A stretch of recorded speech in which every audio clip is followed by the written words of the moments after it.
Hello friends. तो आज हमारे इंटरव्यू सीरीज के अगले question what is serialization and डीसerialization की बात करते हैं। तो जावा में serialization और डीसerialization को समझने के लिए हम एक छोटा एग्जांपल देखते हैं, फिर थोड़ा और डीप डाइव हम करेंगे आगे, इसको कोड के थ्रू भी हम देखते हैं। तो by the definition first, serialization is a Java is a mechanism of writing the state of an object into a byte stream.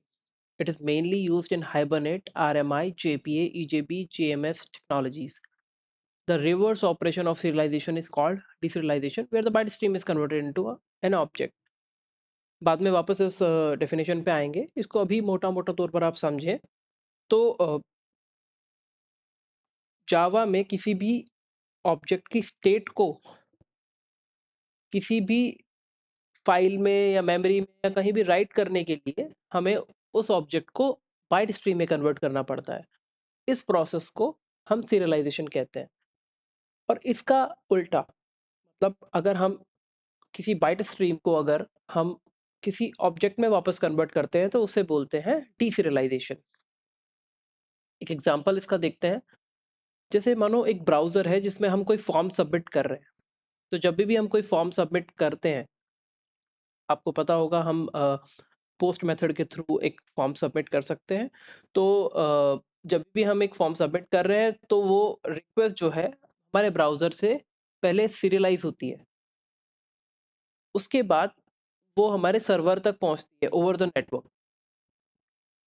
उसके बाद हमारा सर्वर जो इनकमिंग रिक्वेस्ट है उसे डीसीरियलाइज़ करता है। इसका मतलब वो बाइट स्ट्रीम जो हमारे पास आ रही है उसको कन्वर्ट करता है ऑब्जेक्ट में। तब उस पूरे फॉर्म का डेटा वो पढ़ पाता है। उसके बाद उसके कॉरेस्पॉन्डिंग जो भी आउटपुट उसे देना होता है सर्वर को, वो उसको सबसे पहले उस आउटपुट को सीरियलाइज़ करता है वापस। का मतलब जो भी एचटीटीपी रिस्पॉन्स मानो, उसको सबसे पहले सीरियलाइज़ करता है, उसको बाइट स्ट्रीम में कन्वर्ट करता है और उसे वापस ब्राउज़र पे भेजता है ओवर द नेटवर्क। और ब्राउज़र उसे पढ़ने के लिए वापस डीसीरियलाइज़ करता है। तो ये एक प्रोसेस है सीरियलाइज़ेशन और डीसीरियलाइज़ेशन का।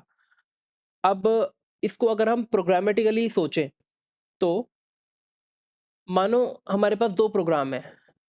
एक प्रोग्राम ये है, एक ये दूसरा प्रोग्राम है। आप 2 अलग-अलग सिस्टम मान सकते हैं, ओके? तो क्या है कि 2 अलग-अलग जेवीएम भी मान सकते हैं। तो मानो हमारे पास एक ऑब्जेक्ट है, सॉरी, मानो हमारे पास एक ऑब्जेक्ट है।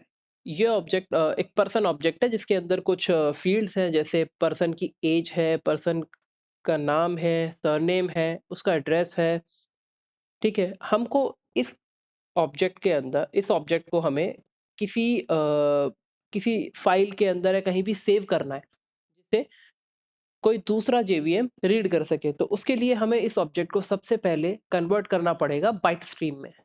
अब ये जो बाइट स्ट्रीम है, उसे हम सेव कर सकते हैं। फाइल में भी सेव करा जा सकता है, इसको डेटाबेस में भी सेव करा जा सकता है, इसको मेमोरी में भी सेव करा जा सकता है। बाइट स्ट्रीम को फाइल में सेव करने का एक एग्जांपल, एक डेमो कोड मैं अभी करके दिखाऊँगा आपको।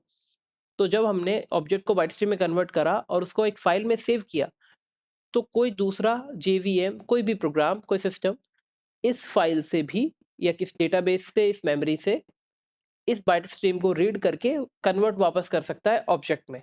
तो जब हमने पर्सन ऑब्जेक्ट को बाइट स्ट्रीम में कन्वर्ट किया, इस प्रोसेस को कहा जाता है सीरियलाइजेशन। और जब इस बाइट स्ट्रीम को, जो कि इन तीनों में से किसी भी जगह अवेलेबल हो सकती है, उसको जब हम कन्वर्ट करते हैं वापस ऑब्जेक्ट में, उसे हम कहते हैं डीसीरियलाइजेशन। अब मैं आपको इस कोडिंग के फॉर्म में आपको मैं दिखाता हूँ कि जावा में सीरियलाइजेशन और डीसीरियलाइजेशन कैसे हो सकता है, ठीक है? तो ये हमारे पास एक क्लास है सीरियलाइजेशन डेमो। इसमें एक पाथ है। तो ये जो अपनी फाइल है, ये फाइल किसी ना किसी पाथ पर हमको सेव करनी है, ठीक है? तो ये जो फाइल है, इसके अंदर बाइट स्ट्रीम में इस ऑब्जेक्ट को हम सेव करने की कोशिश करेंगे, एक पर्सन ऑब्जेक्ट को। तो सबसे पहले हमें पर्सन क्लास बनानी पड़ेगी। एक क्लास पर्सन बनाते हैं, ठीक है? इसमें कुछ फील्ड ले लेते हैं, मानो प्र private string name, age, okay, and address.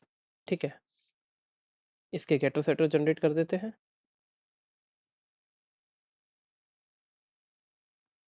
गेटर and shutter, तीनों के गेटर सेटर जनरेट कर देते हैं।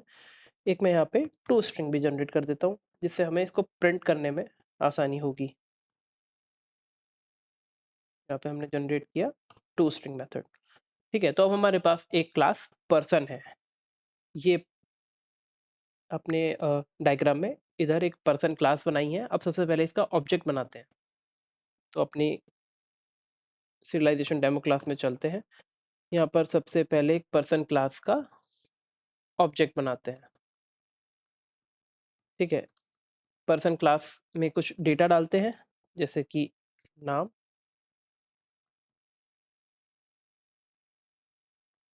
पर्सन डॉट सेट एज, मानो 32, person dot set address. Address आप कुछ भी, C3 दिल्ली। ओके, तो ये हमारे पास एक पर्सन ऑब्जेक्ट है। ठीक है, अब इस ऑब्जेक्ट को हम सबसे पहले बाइट स्ट्रीम में कन्वर्ट करेंगे, और बाइट स्ट्रीम में कन्वर्ट करने के बाद उसे हम एक फाइल में सेव करेंगे। तो इसके लिए एक हमें फाइल आउटपुट स्ट्रीम का ऑब्जेक्ट बनाना होगा।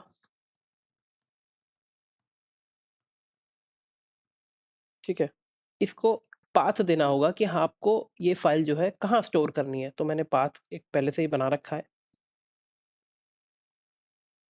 ठीक है,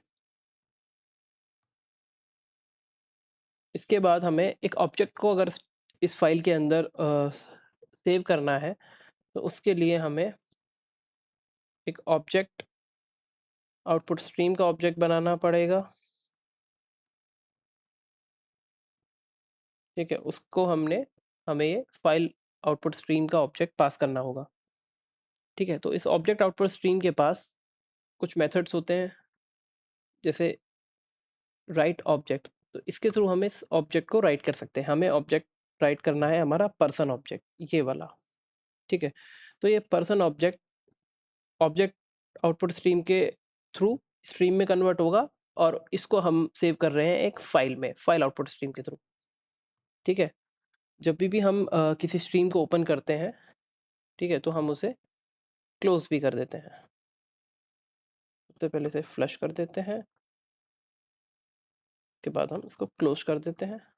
यहाँ पर एक आउटपुट भी डाल देते हैं कि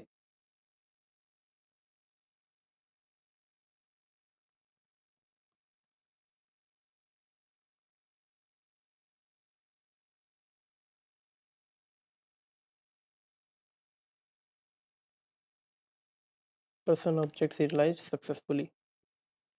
ठीक है, सबसे पहले हम इस पाथ पर चलते हैं। तो ये जो पाथ है, ये हमारा ये पाथ है। यहाँ पर आप देखेंगे जब हम इस प्रोग्राम को रन करेंगे, तो एक फाइल क्रिएट होनी चाहिए। ठीक है, उस फाइल के अंदर हमारे ऑब्जेक्ट की स्ट्रीम, बाइट स्ट्रीम सेव होगी। ठीक है, तो सबसे पहले एक बार इस प्रोग्राम को रन करते हैं। तो जब हम इस प्रोग्राम को रन करेंगे, तो आप देखेंगे हमारे पास एक एक्सेप्शन आएगी। कर देते, तो आप देखेंगे यहाँ पे, तो हमारे पास एक एक्सेप्शन आ रही है कि नो सीरियलाइजेबल एक्सेप्शन। और कहाँ पर आ रही है ये? पर्सन के अंदर। ठीक है, तो ये कह रहा है कि आपका ये जो पर्सन क्लास है, ये पर्सन क्लास जो है ये सीरियलाइजेबल नहीं है। We can not serialize it. Okay, तो इसको सीरियलाइजेबल बनाने के लिए हमें इसको इम्प्लीमेंट्स करना पड़ेगा सीरियलाइजेबल इंटरफेस से। ठीक है, सीरियलाइजेबल इंटरफेस एक मार्कर इंटरफेस होता है। ठीक है, जो हमारे जेवीएम को इंडिकेट करेगा कि ये जो पर्सन क्लास है, इसको एक स्पेशल ट्रीटमेंट मिलना चाहिए। This should be serialisable. Okay, you can serialised it. ठीक है, अब इस प्रोग्राम को रन करके देखते हैं।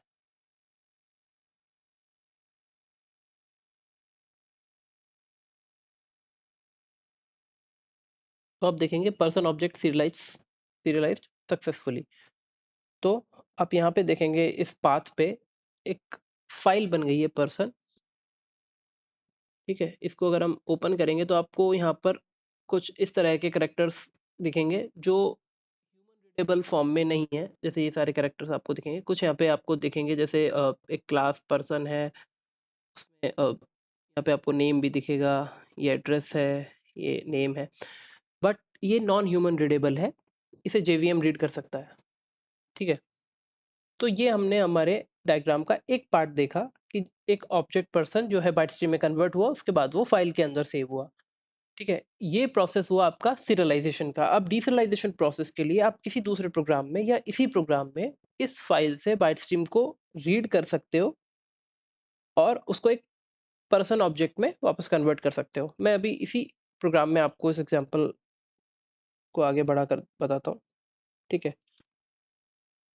तो किसी फाइल को रीड करने के लिए सबसे पहले हमें फाइल इनपुट स्ट्रीम का एक ऑब्जेक्ट बनाना पड़ेगा,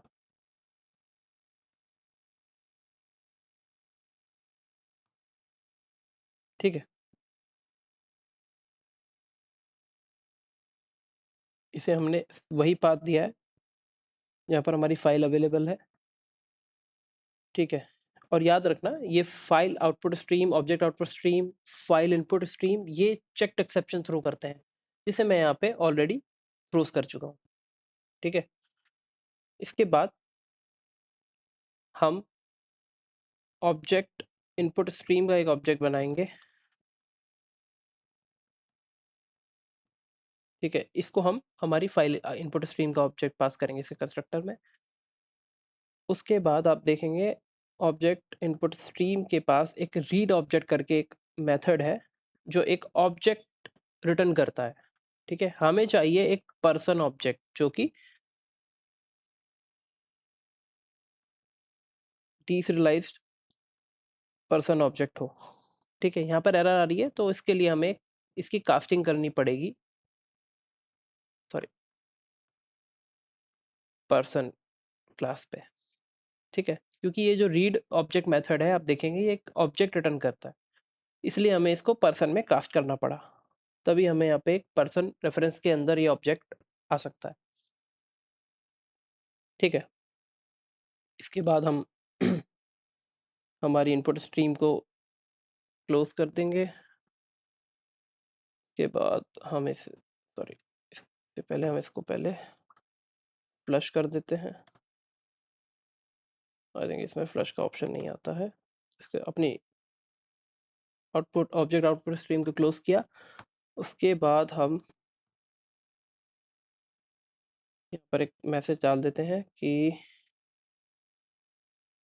पर्सन ऑब्जेक्ट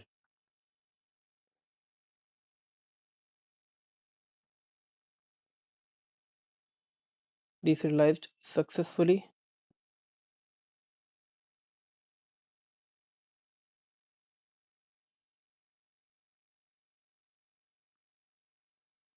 ठीक है? अब हम इस पर्सन ऑब्जेक्ट को रीड करके देखते हैं कि क्या इस पर्सन ऑब्जेक्ट के अंदर वही स्टेट अवेलेबल है जो इस पर्सन ऑब्जेक्ट के अंदर थी, ठीक है? सारा खेल जो है वो स्टेट को स्टोर करना है कि मतलब पर्सन ऑब्जेक्ट जिस स्टेट में है एज इट इज वो उस फाइल के अंदर सेव हो बाइट स्ट्रीम की फॉर्म में, ओके? इसके बाद हम इसको रीड करके देखते हैं तो यहाँ पे मैं पर्सन ऑब्जेक्ट जो अपने डीसीरियलाइज्ड पर्सन ऑब्जेक्ट है उसे हम टू स्ट्रिंग में डाल देते हैं, ठीक है? तो मैं अब इस प्रोग्राम को रन करता हूँ। मैं इसको यहाँ से हटाता हूँ वापस। तो ये सबसे पहले इस ऑब्जेक्ट को सीरियलाइज़ करेगा, उसके बाद हम इसको वापस डीसीरियलाइज़ कर रहे हैं और हम रीड कर रहे हैं कि क्या हमारे पर्सन ऑब्जेक्ट के पास वही सारी चीज़ें अभी भी हैं, जो हमने उसको बाइट स्ट्रीम में कन्वर्ट करते समय उसके अंदर थी, ठीक है? तो रन करते हैं। तो आप देखेंगे यहाँ पे सबसे पहले सीरियलाइज़ेशन हुआ, उसके बाद डीसीरियलाइज़ेशन हुआ, उसके बाद इसने उस डीसीरियलाइज़्ड पर्सन ऑब्जेक्ट को रीड किया, तो आप देखेंगे यहाँ पर वही सारी फ़ील्ड्स अवेलेबल हैं और उनकी वैल्यू वही अवेलेबल है जो हमने सीरियलाइज़ेशन के टाइम पे पर्सन ऑब्जेक्ट को प्रोवाइड कराई थी। तो ये था सीरियलाइज़ेशन एंड डीसीरियलाइज़ेशन का डेमो। और अब हम आप चाहें तो हमारी डेफिनेशन को वापस चेक कर सकते हैं कि serialization in Java is a mechanism of writing the state of an object। serialization जावा में किसी ऑब्जेक्ट की स्टेट को राइट करने का एक मैकेनिज्म है जो ऑब्जेक्ट को बाइट स्ट्रीम में कन्वर्ट करता है। ओके। और ये मेनली यूज आता है आपके हाइबरनेट में, आरएमआई में, जेपीए में, ईजेबी में, ठीक है, और जेएमएस में। इसके बाद सीरियलाइजेशन का बिल्कुल उल्टा होता है डीसीरियलाइजेशन। तो the reverse operation of serialization is called deserialization, क्योंकि डीसीरियलाइजेशन में हम बाइट स्ट्रीम को कन्वर्ट कर रहे हैं वापस ऑब्जेक्ट में। ठीक है, तो ये अभी आपको डेफिनेशन बिल्कुल सिंपल लग रही होगी। तो यही था सीरियलाइजेशन एंड डीसीरियलाइजेशन। इसका जो सेकंड पार्ट में वीडियो का बनाऊंगा उसमें मैं आपको बताऊंगा कि किसी भी पर्टिकुलर फील्ड पे हम उसको सीरियलाइज होने से कैसे अवॉइड कर सकते हैं, और इनहेरिटेंस का सीरियलाइजेशन डिजिटलाइजेशन में क्या इम्पैक्ट पड़ता है। इसके अलावा भी आपको कुछ और जानकारी चाहिए तो मैं उस पर एक सेपरेट अलग वीडियो बना सकता हूँ। Thank you.